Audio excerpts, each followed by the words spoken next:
Ndibulise kuni bathandi bezemidlalo eMzantsi Afrika, ingakumbi kuni balandeli bebhola elikhulu ke laseMzantsi Afrika. Baphulaphula ke siphathe umcimbi ke wobani management eKaizer Chiefs ke yabe ke iyaresponda phaa ke kwesa sikhalazo sabalandeli beqela leKaizer Chiefs. Nakhumbula into yokubana ke abalandeli beqela leKaizer Chiefs baye benze imatshi namhlanje babheka phaa eNaturene eKaizer Chiefs Village beqwaye ke imeko yezikhalazo.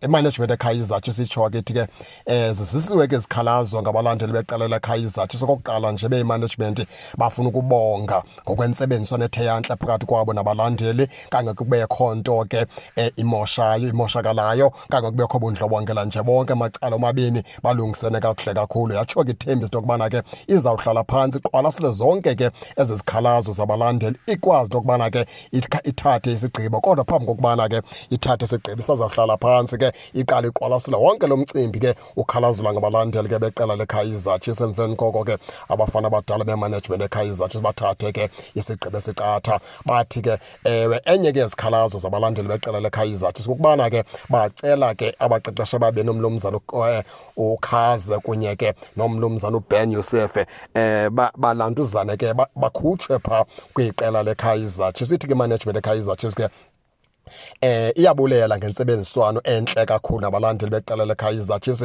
ngokubonakalisa inkathalo ke kwitimu yabo. Bathi ke ngoku beyimanagement bazawuhlala phantsi bazame ukuqwalasela yonke ke le nto ikhalazela ngabalandeli, emveni koko ke beze nesisombululo. Kodwa ke ilegend yeqela leKaizer Chiefs uVusi Lamola yena ke ungaphesheya kwezi ndaba, uthi yena akayiqondi into yokubana ke ingxaki yeKaizer Chiefs phaa kwabakhowutshi ababini. Uthi yena uyibona ngongathi ke yinto engaphezulu kwabakhowutshi ababini. Uthi yiyona nto ke funeka iphume phaa kumanagement eKaizer Chiefs ukuba ke kahle kahle kwenzeka ntoni na phaa ngaphakathi kwiKaizer Chiefs. Uthi yena xa eyiqwalasele kude le ngxaki ayikho kwi-coaches le ngxaki, ilapha kumanagement eKaizer Chiefs. Mayithethe inyani abantu into yokubana kwenzeka ntoni na phaa ngaphakathi kwiKaizer Chiefs, ngoba uthi umzekelo ningazichitha ezi coaches zombini nawubona umhlonto okubana iphinde ingxaki ibe khona, kwakucoach ozophinda angene iphinde ingxaki ibe khona. Uthi yena xa eqwalasela ingxaki singathi ayikho lapha kocoach apho Kaizer Chiefs. Ke